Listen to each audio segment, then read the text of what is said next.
Hello everyone, welcome to the Daily Current Affair Analysis brought to you by Shankar IAS Academy, 9th January 2026. Before getting into the discussion, please make sure that you subscribe to our YouTube channel. And also we have an important announcement. It is regarding the pre-forming UPSC Prelims Test Series Batch 5. It will be starting on 20th January 2026. The link for the registration is available on the website. Do register and crack the prelims this year. And coming to the topics for today's discussion, the first topic is about the rangelands in climate action. So the United Nations has declared that the 2026 is going to be the International Year for Rangelands and the Pastoralists. So we'll be discussing what is the rangelands and what are the roles played by this ecosystem in maintaining the ecological balance, and what are the certain issues associated with the climate frameworks in recognizing the ecosystem. And the next article is regarding the biomaterials. So we'll be discussing what are biomaterials, what are the different types, and why the biomaterial is very important. And the next article is regarding the vitamin B12 deficiency in India. So we'll be discussing what are the major causes for the deficiency, and also we'll be seeing what will be the long-term impact and what can be done. And the next article, it is a main article. It is regarding the recent issue related to the special intensive revision. So recently, while giving response to the Supreme Court, the Election Commission has said that it is the constitutional duty of the Commission to ensure that no foreign citizens are present in the voter list. So we'll be discussing the basics about the special intensive revision, and also we'll be discussing what is this procedure and what are the issues associated with this initiative, and also we'll be seeing what are the positive as well as the negative side of this SIR. And finally, we'll be discussing the prelims focus. If all set, let's begin the discussion with the first article. Not just forests, why grasslands also belong in national climate plans. The article is taken from The Hindu. So the year 2026 is going to be the International Year for Rangelands and Pastoralists, declared by the United Nations. Not that they use the term rangelands instead of grassland. What is the difference between grassland and rangeland? Rangeland means it's a broader term that refers to grassland, savanna, shrubland, and also the open woodland. But grassland refers to the ecosystem dominated by the grass. So if instead of the rangeland, if the United Nations use the grassland, then there is a possibility for the exclusion of regions that does not qualify as grassland. So to avoid that problem, they use the term rangeland. And the next is pastoralist. So without focusing the community, without ensuring the aspiration, without ensuring the interest of the communities living in that ecosystem, conserving that ecosystem is really a challenge. So what are the major objectives of the declaration made by the United Nations? Highlighting the ecological, climate and livelihood importance of rangelands and grasslands, protecting the pastoralist communities living there, and also promoting the sustainable land management. Why the sustainable land management is an important part of grassland conservation? Understand that those grasslands are mostly found in the region between, it's an ecosystem, it's an ecotone which is found between the forest and the desert, and we are living in an era where we are witnessing accelerated desertification. If desertification happens so fastly, the first ecosystem that going to be affected will be the grasslands or the regions coming under the rangelands. Therefore, sustainable management is very important. And the next is world map. So in this world map, you can see the location of different grasslands in the world. The grasslands can be broadly divided into savannas and the temperate grasslands. What is the difference? The savannas are mostly found near the equator, while the temperate grasslands are found in the mid-latitude regions. And some of the examples for the temperate grasslands are prairies, pustas, and steppes, while some of the examples for savanna grasslands are African savanna, Australian savanna, and also the campos of the Brazil. And grasslands. So it includes savanna, prairies, steppes, and the regions qualified under the rangelands. It is an open ecosystem dominated by grasses, herbs, and shrubs, extensively found. We discussed the map. They are found in Africa, they are found in South America, and they are found in Australia. And in different regions, the grasslands has different names also.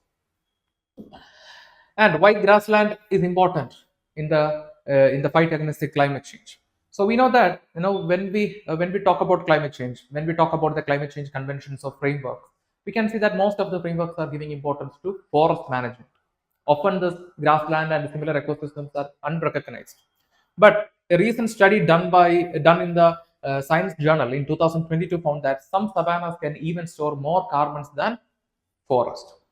That means they are a significant carbon sink. They will capture the carbon dioxide from the atmosphere and they will store it. And we know that carbon dioxide is one of the major reasons behind the increasing temperature. So in the coming days, grassland conservation is very important in the action against the climate change. And grassland also supports hydrological regulation, climate resilient biodiversity. And coming to the present issue in the global governance regarding, in regulating or in managing the grasslands. So if you take major conventions or frameworks like the United Nations Framework Convention on Climate Change, all these frameworks and conventions are giving importance to what? Just like I mentioned, forest. If you take the recent example, the climate talk, that is the Conference of Party 30, which was concluded in the city of Belém in Brazil, gave importance to Amazon forest and the Tropical Forest Forever facility. Tropical Forest Forever facility is an initiative to ensure long-term funding for the management of the Amazon forest. So the both topics of the COP30 was focusing on forest, and the grasslands are not addressed. And if you take the case of Brazil, nearly 70% of Brazil's toxic waste are dumped into the Brazil's grassland, and that is one of the major challenges faced by the communities living in the grasslands of the Brazil. And you can see that the grasslands and savannas are not adequately addressed, even in the UNFCCC negotiations or in the nationally determined contributions. If you take the case of India, India is committed to net zero 2070. We are planning to achieve a carbon neutral economy by 2070. But here also the framework is not giving that much attention to the grassland ecosystem, but it is giving attention to various other conservation methods, including afforestation, but it is not focusing on that much focus on grassland ecosystem. And in the case of India, the grassland is under the purview of nearly 17 ministries, according to a recent study. We will discuss the study, and you have to understand that these 17 ministries has different goals and they have different interests.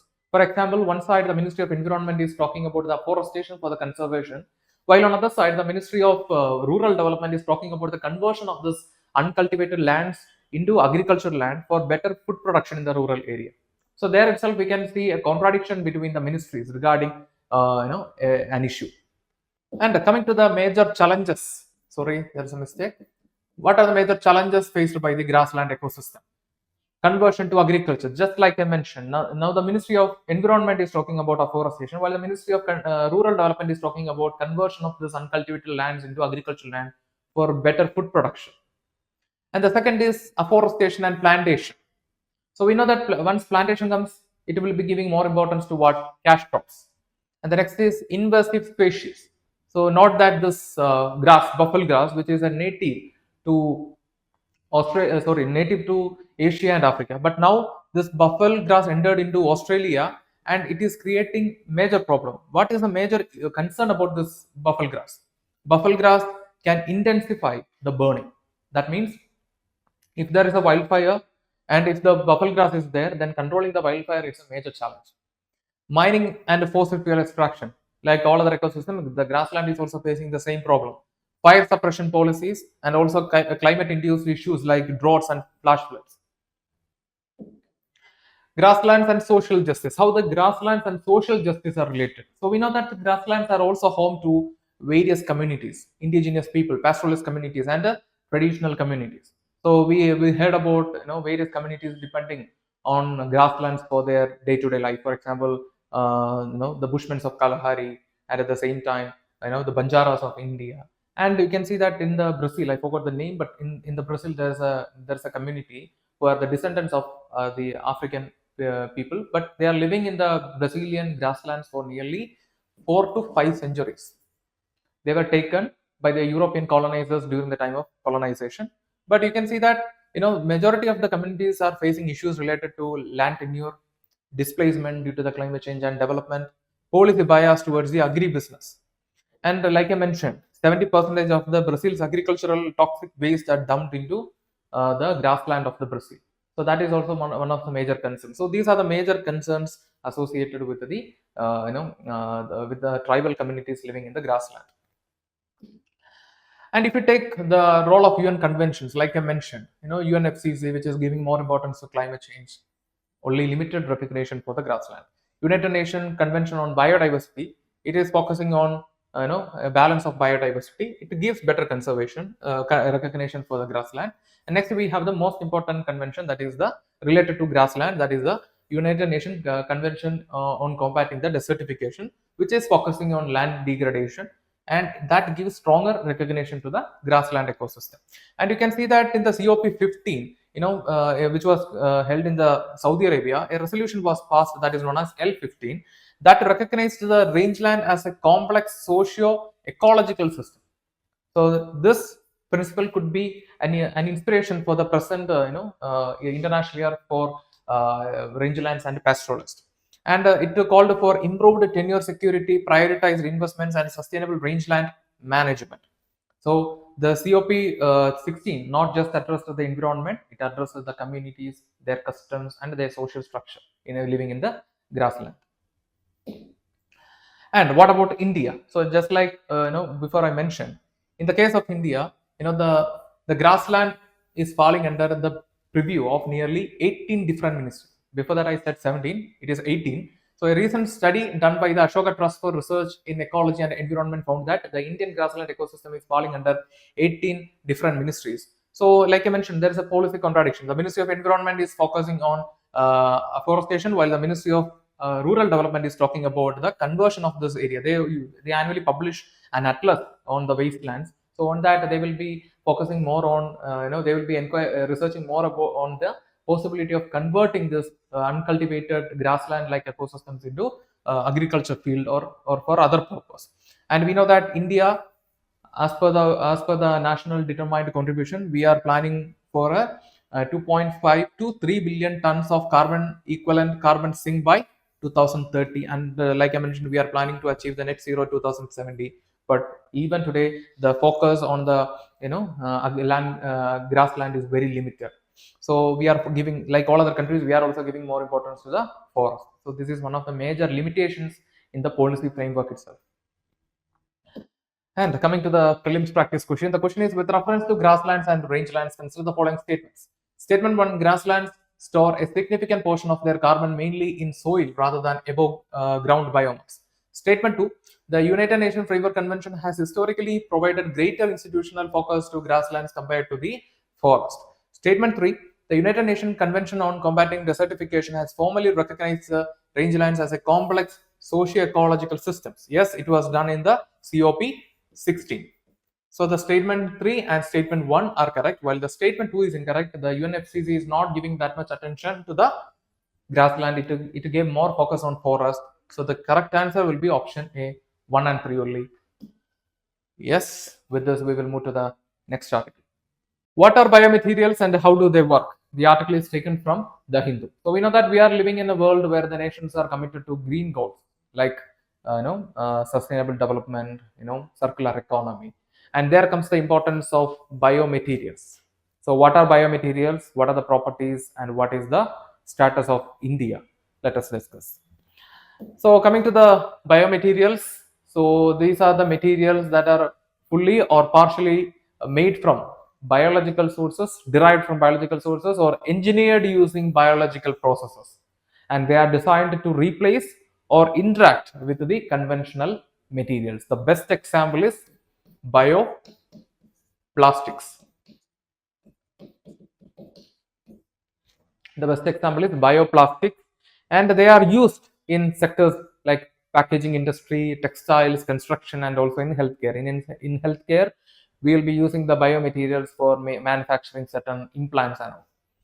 And the types of biomaterials. What are the types of biomaterials? The first is drop-in biomaterials. These are the biomaterials which are chemically identical to the fossil-based material. So to process this biomaterials, we don't need a separate system.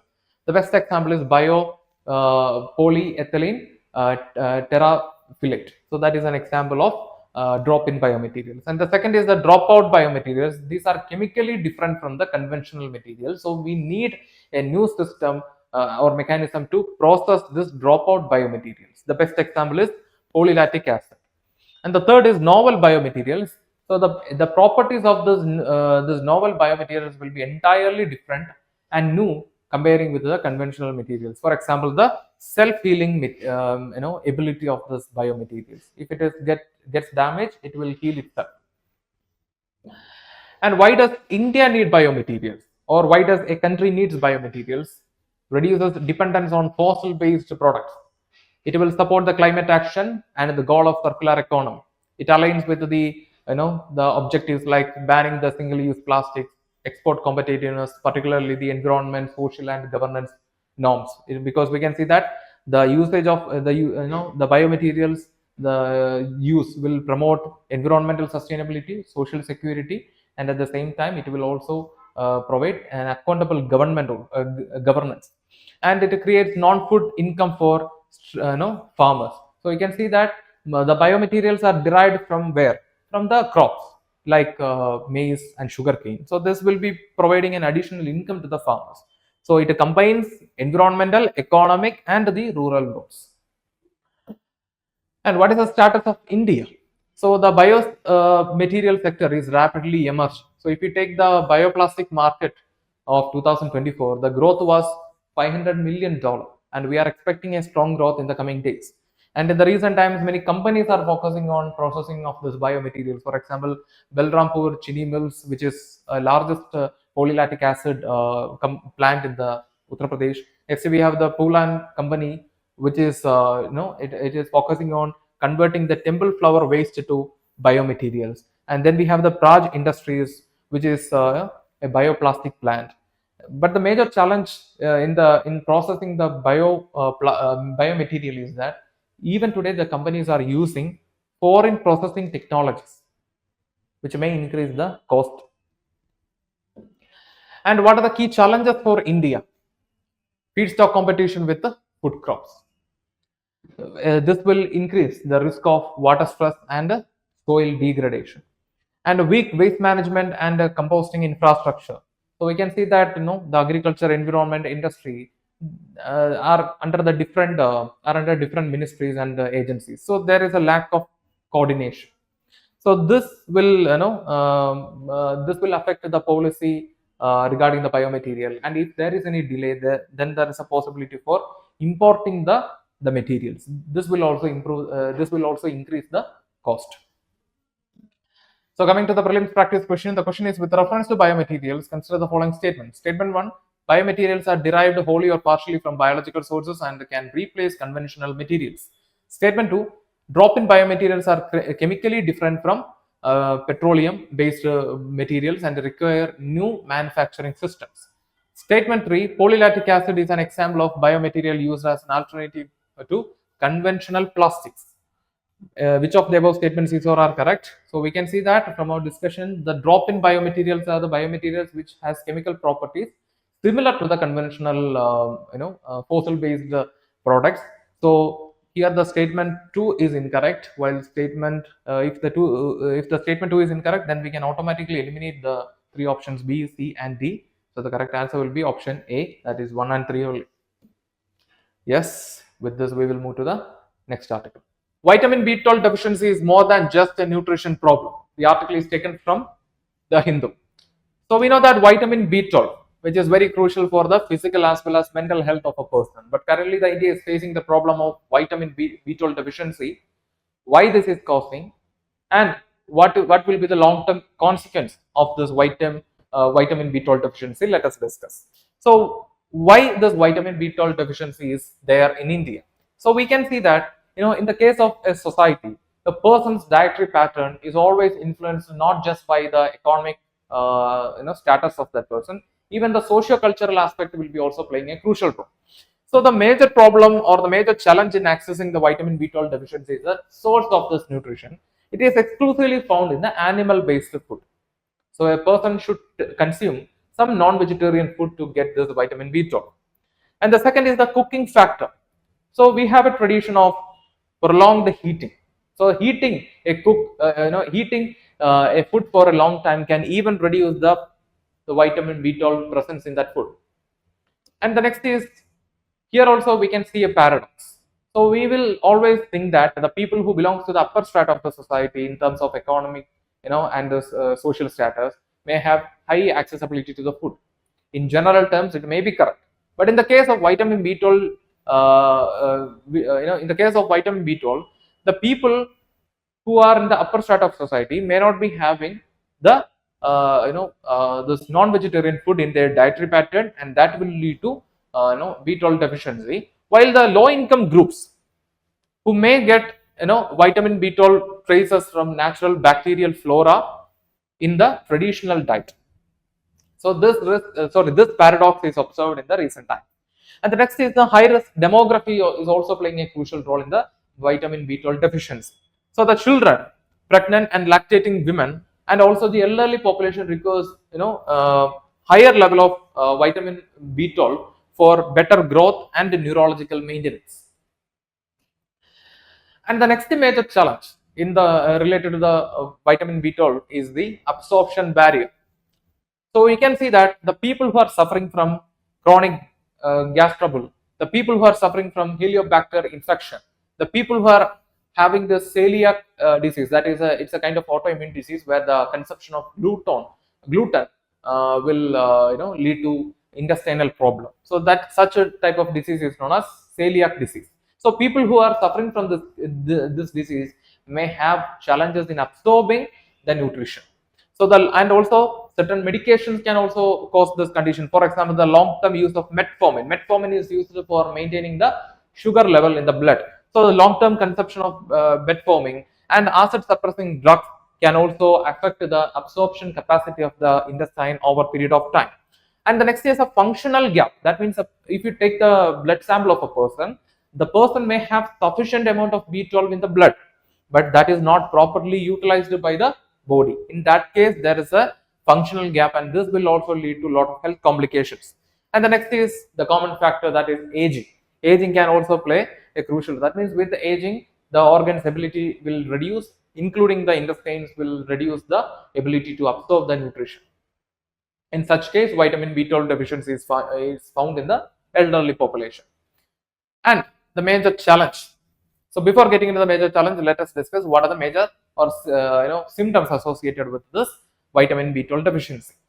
Chronic or the persisting fatigue, tingling or numbness feeling in the body parts, poor concentration, and also the mood swings. What are the major challenges in identifying the condition? First of all, the similar nature of the symptoms. So the symptoms often often similar to stress, aging, thyroid disorders, and depression. So what are the symptoms? Fatigue, numbness, poor concentration, and mood swings. So these symptoms are also found in disorders related to stress. It is seen in the people with aging. It is seen when there is a thyroid disorder or depression. And then and the next is the clinical blind spot. That means neurological symptoms can emerge even without anemia.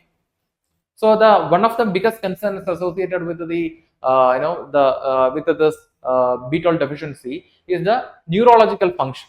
So the neurological function will be affected if there is a B12 deficiency. So in certain cases, the B12 deficiency will directly lead to neurological symptoms even without showing the primary or early symptoms like anemia or fatigue. And what are the long-term consequences? Irreversible damage. So the untreated deficiency will lead to permanent nerve damage, cognitive decline, and so this will have a lifelong impact on the person's life. And the next is developmental risk. In children, it will affect the brain development, muscle strength, and in pregnant women, it will lead to low birth weight or recurrent miscarriages. And the next is geriatric health will be affected. That means the deficiency of vitamin B12 will lead to imbalance. So the risk of falling is very high in the old age population. And the most important problem or one of the major concern is the cardiac health. So the person is struggling with anemia over a period of time. This will lead to more cardiac pressure, and eventually it will lead to heart problem. And another major issue, another major relation is there between this vitamin B12 and cardiac health. That is, we have amino acids in our body. So to break down this amino acid, we need this vitamin B12. If there is a vitamin B12 deficiency, this amino acids will not be broken down. As a result, it will build up in the blood vessels, and that will lead to major cardiac problems like cardiac arrest and all. So the to protect the cardiac health, we need this vitamin B12. So what can be done? How to address this vitamin B12 deficiency in India? For that, we need policy intervention and public health strategy. So the first is going for mass fortification. So we know that one of the major challenges in ensuring the vitamin B12 is nothing but, the source of the nutrition. It is found only in the animal based food. So if we can go for fortification, in the staple foods like milk, cereals and all, in that case we can ensure an overall safety in a population. So if we fortify the staple foods with vitamin B12, then it will ensure overall safety in the population. And the next is proactive screening. So instead of focusing on the symptomatic treatment, we have to make sure routine check, especially the population who are at the high risk of this vitamin B12 deficiency, like pregnant women, elderly population, and vegans. And the next is integrated awareness. We have to create awareness about gut-friendly food, for better nutrition and overall well-being.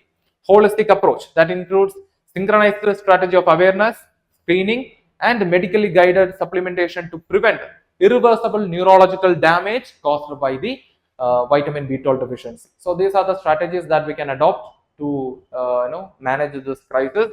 So regard to this, we'll see a prelims practice question. The question is, with reference to vitamin B12 crisis in India, consider the following statements. Statement 1, vitamin B12 deficiency is more prevalent among vegetarian due to limited availability of B12 in the plant-based food. Statement 2, chronic vitamin B12 deficiency can lead to megaloblastic anemia and irreversible neurological damage. Statement 3, fortification of staple foods with vitamin B12 is a strategy recommended to address large-scale deficiency in India. Statement 4, vitamin B12 deficiency is adequately addressed under the National Anemia Mukt Bharat program. So we have to find which of the following statements above is or are correct.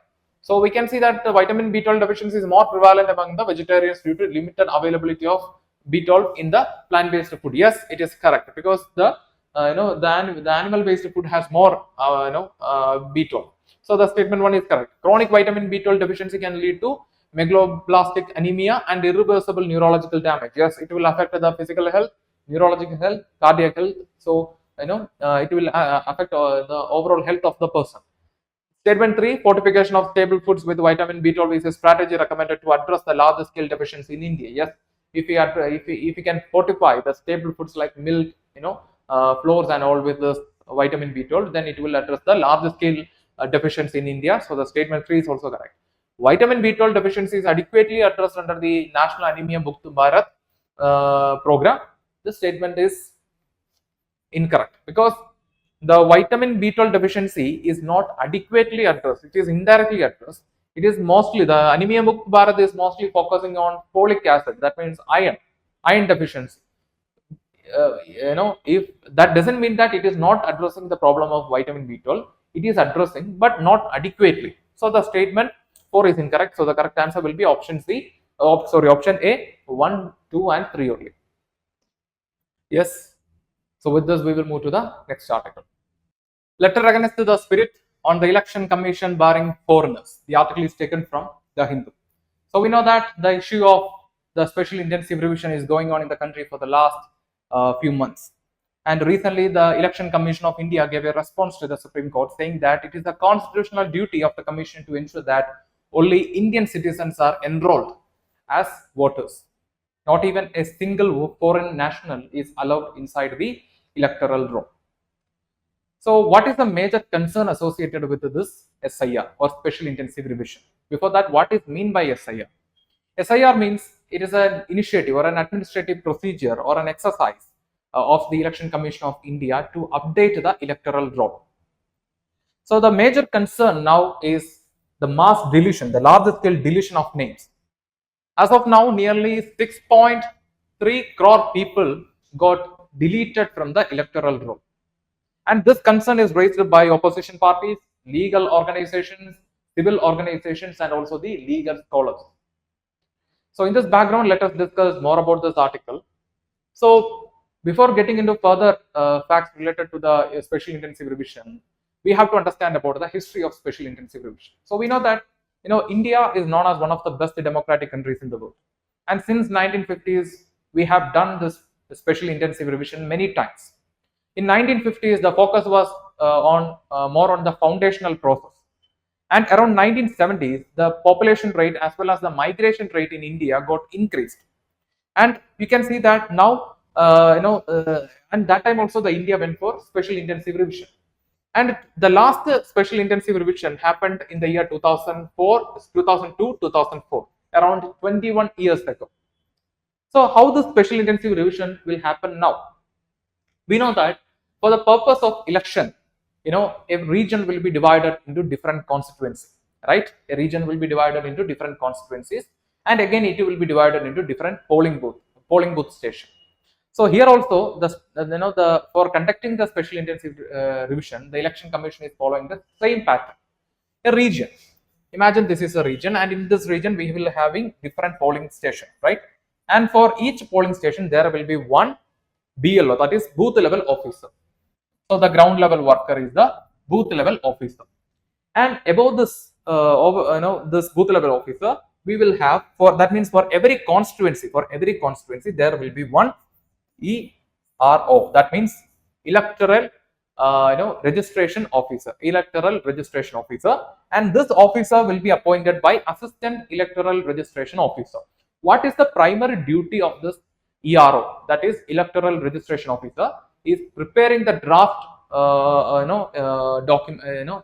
enumeration form based on the 2002 SIR, and also collecting data, and finally publishing the final document. Around the government is planning to publish the final document of SIR in February month of 2026. So that is the primary function of this ERO, and he will be assisted by a ERO, that means assistant electoral officer. So what is the function or the duty of this ground level worker, that is BLO, that is booth level officer? So the booth level officer will collect the prints from the ERO, and this booth level officer will be going to every household in the region of that polling booth, and she will be carrying the enumeration form. So here this is how the enumeration form will look like. So this side, there will be, this side will have the details taken from the last SIR, that means the last SIR from 2002, and this side will have this side will be the blank, and the person who has to prove the link with the 2002 SIR. That means the details of this person in the present time and the details given in the 2002 should be all same, the name, everything should be same. Otherwise, there is a possibility for deleting his name from the electoral roll.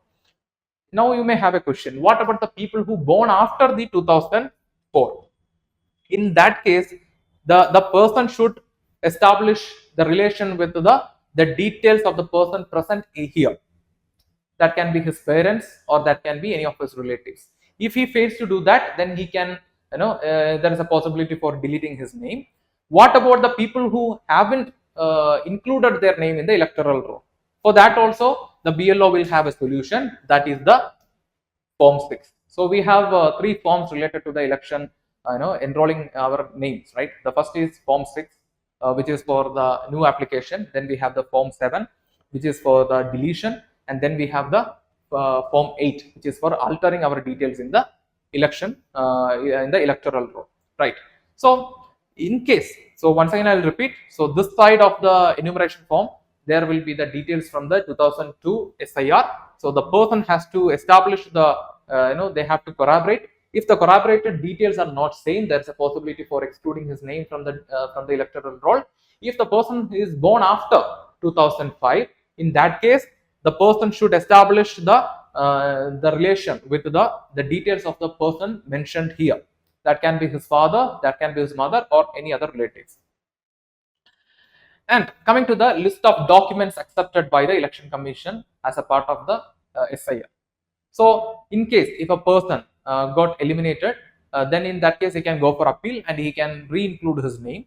And as well as for including new names, we have certain documents accepted by the Election Commission of India. What are those documents? The first is identity card, pension payment order issued to regular employee or pensioner of any central, state or public sector undertakings. Any identity card, certificate, document issued in India by the Government of India, local authorities and public sector undertakings. Birth certificate, passport, matriculation or educational certificate recognized by the board, recognized the universities. Permanent residence certificate issued by the competent state authority. Forest Rights Act, which is very suitable for the tribal population. OBC, SC, caste certificate issued by the competent authority. National Register, Family Register, any land or house allotment certificate by the government. Aadhaar. Aadhaar, we know that Aadhaar is not a proof of citizenship, it is a proof of residence. So we will discuss the case of Aadhaar. And finally, the extract of electoral roll of Bihar SIR with reference to the date of 1st July 2025. And here also we have to understand that any identity card certificate or document issued by the government of India before 1st July 1987. So the Aadhaar is not accepted as a citizenship, but that can be used to correct your details in the SIR, okay, which might have been a reason for your elimination. In that case, you can use the Aadhaar, but Aadhaar will not be considered as a citizenship proof. So therefore, you have to present any one more document from this to prove your citizenship, and this is recently confirmed by the Supreme Court also. And coming to the constitutional and legal basis of SIR. So first we'll go through the constitutional provisions. So we have the Article 324, which is talking about the Election Commission of India. So as per this article, the Election Commission have the authority to prepare the electoral roll, and also they have the authority to conduct the elections. And next we have the Article 326. So this 326 article is establishing the biggest principle, that is universal adult suffrage. So this is guaranteeing the right to vote to every Indian citizens, eligible citizens. And what is the constitutional principle behind this Article 326, which is very important? That means while excluding or preventing the inclusion of ineligible people, including the eligible people is also very important. Preventing the inclusion of ineligible people is important. Like that, inclusion of eligible people is also very important. That is the constitutional principle behind this Article 326. When we look at when we look the Article 326 in the current context. And a statutory basis, we have the Representation of People's Act of 1950. The section 16 is talking about the criteria for disqualification. And next we have the Registration of Electors Rule 1960, which provides the procedures for revision of electoral roll, inclusion, deletion, and correction of the details. And next we already discussed what is special intensive revision. It's an administrative exercise organized by or initiated by the Election Commission of India to revise or to update the electoral roll to ensure free and fair election. That means protecting the integrity and the credibility of the electoral rolls.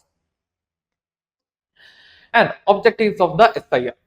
So what are the objectives? The first is duplicate entry, removing the duplicate entry, removing the deceased voters, and the next is removing the non-citizens, updating the migrant population data. So not that, this, as a part of SIR, the Election Commission of India has also taken a lot of inclusive efforts, because we have trained volunteers at the ground level to help the people who needs care. For example, elderly population, people with disabilities and all. And for the migrant population, the Election Commission of India provided one facility, that is they can go through the procedure of this special intensive revision through the portal of Election Commission of India. So the facility is available there. So even though if they are not present, in their neighborhood, in their native, they can go through the procedure through the portal in the Election Commission of India.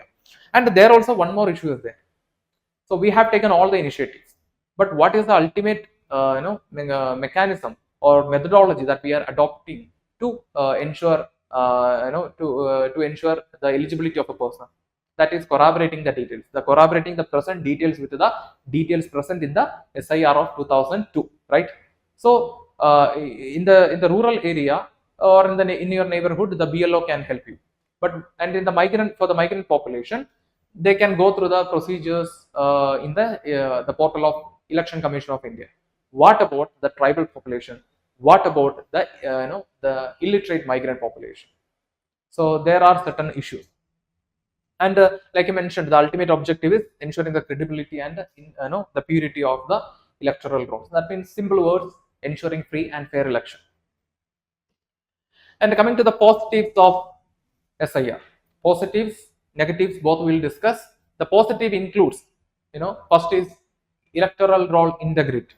That means it will prevent the electoral fraud, which is aligning with the section 16 of the Representation of People's Act. So this will, through removing the deceased voters, through updating the migrant data, and through removing the people without proper documents and ineligible citizens, we can to an extent we can ensure the electoral integrity. Strengthening the electoral credibility, that means after the revision, the institution, the election commission, will have more accurate data, which will be ensuring the free and fair election. And we know that India is already considered as one of the best democratic countries in the world. Therefore, if we can properly conduct in the special intensive revision, without causing major concerns, in that case, it can be even it can be even adopted, or it can be even an inspiring action for the international community too. And the next is addressing the problem of urbanization and migration. Like I mentioned, now we are living in a phase of rapid urbanization and migration. So therefore, the regular update of the migrant population is very important to ensure the credibility or the integrity of the electoral roll. And for that also, the election, the special intensive revision will helpful. What are the major concerns and negatives? The first major concern is the risk of disenfranchisement. That means the eligible voters may get eliminated from the list. There is a possibility. So far, like I mentioned, nearly 6.3 crore people got eliminated from the electoral roll, and many people, even in my neighborhood, got they had to reapply. So a large scale deletion may lead to exclusion of genuine citizens, which can violate the Article 326. So the Article 326 is saying that we know that the right to vote, it's a legal right, it's a legal right. But at the same time, this right to vote, protecting the right to vote, is very important to ensure the proper functioning of the democracy. That means it is very crucial for the democratic participation. If the genuine voters got excluded from the list, in that case they cannot participate in the democratic process, and it is affecting the democratic function. And way forward, what can be done? How we can conduct the SIR in a better way, or how we can address the concern? The first is ensuring transparency, time bound, and bringing procedural safeguards. So this will be ensuring trust. There are a lot of allegations or rumors saying that this special intensive revision is done by the government as a part of their vote bank politics, or to concentrate more power. So such allegations are there. To address this type of these type of allegations or rumors, we have to ensure transparency, time bound. We have to bring a time bound methodology or exercise, and at the same time we have to bring more clear procedural safeguards, and shift from suspicion based deletion to evidence based verification. So like I mentioned, the methodology that we adopted to check the eligibility is nothing but corroboration. That means we will be corroborating the present details with the details of the 2002 SIR. So in that case, if there is a slight change in the name or address, or if the person couldn't link his present details with the past details of 2002, in that case there is a possibility for elimination of that person from the electoral roll. So instead of following this, we can go for further verification. And one more thing we have to focus is strengthening the appellate mechanism. What is the present appellate mechanism under the special intensive revision? So we have the appellate, district magistrate for hearing the appeal 1. Okay, and then the second appeal against that decision of the district magistrate will be heard by the chief electoral officers, and they will be hearing the second appeal. So we are living in a country where one of the major challenges is accessibility, especially in governance, as well as the social issues like illiteracy, lack of understandings are also there. So in such situation, this type of appellate mechanism may have its own limitations. So simplifying the appellate mechanism, making it more transparent and accessible, will be more helpful in conducting or reducing the concerns associated with the SIR. And finally, creating awareness. So creating awareness will be very useful in addressing the misinformation, rumors, so the people will get a clear clarity, a clear picture about the ongoing procedure. So it will ensure trust and accountability. And coming to the main practice question, the question is: the Election Commission of India's constitutional duty lies as much in the inclusion of every eligible citizen as in the exclusion of ineligible voters. In this context, critically examine the objectives, legal basis and challenges of the special intensive revision of the electoral rolls. So it's a 15 marks question and you have to write around 250 words. The crux of this article we already discussed, that is the constitutional principle behind the article 326. What is article 326? Right to vote. It is guaranteeing the universal, it is based on the principle of universal adult suffrage. So what is the question asking? What is the question asking? So the question is asking about how we already discussed that preventing the inclusion of ineligible people is important. So like that, inclusion of eligible people are also very important. That is the crux of this article, the crux of this question. So based on our discussion, try to answer the question. So here itself we have a lot of keywords. We have to address the objectives, we have to address the legal basis of the SIR, we have to address the challenges. We have addressed all this in the discussion. Watch again, try to answer the question, post it in the comment section. We will review and we will reply for your answer. Now it's time to move to the next article. So coming to the prelims focus, the first topic is Kiontal Royal Palace. So recently there was a massive fire near this historic royal palace, which is located in the state of Himachal Pradesh, approximately 26 kilometers away from the capital Shimla. And this royal palace was constructed by the Kiontal dynasty around 1800s, and this served as the residence of the dynasty for at least 200 plus years. And you have to understand that later, once the Indian Union was formed, the princely state later got integrated into the Indian Union around 1950. And the most important feature of this palace is that it is a it is a blender of the Himalayan style as well as the colonial architecture. And the second topic is CSIR's technology transfer ceremony titled From Farm Residue to Road, Biobitumen via Pyrolysis. So recently India became the first country globally to produce the biobitumen commercially, and we are expecting that this is going to change the road infrastructure. So we know that biobitumen are produced from the plant-based sources, and we can see that even 50% blending of the bio oil that we made from this plant-based sources with the conventional petroleum petroleum bitumen can save approximately 4,500 crore in foreign exchange. And this biobitumen can be also used in the infrastructural development, which is very crucial for the Vikasit Bharat of 2047. So by utilizing the agro waste, it also reduces the practices like stubble burning, which is causing the pollution. And the next topic is Abason Ki Jugnu. So this is an initiative launched by the Indira Gandhi National Center for Arts.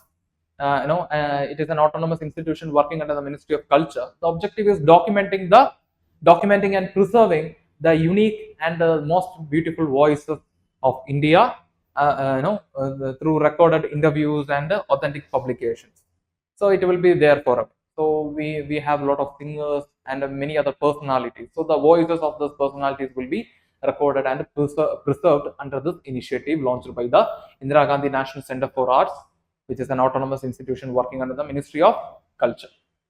And coming to the prelims practice question, the question is biobitumen is best described as option A, a road binding material derived partially or wholly from biomass that can reduce the dependence on petroleum based bitumen.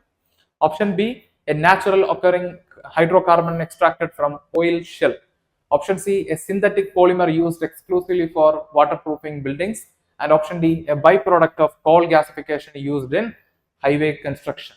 So from our discussion, we can easily come to the answer, that is option A.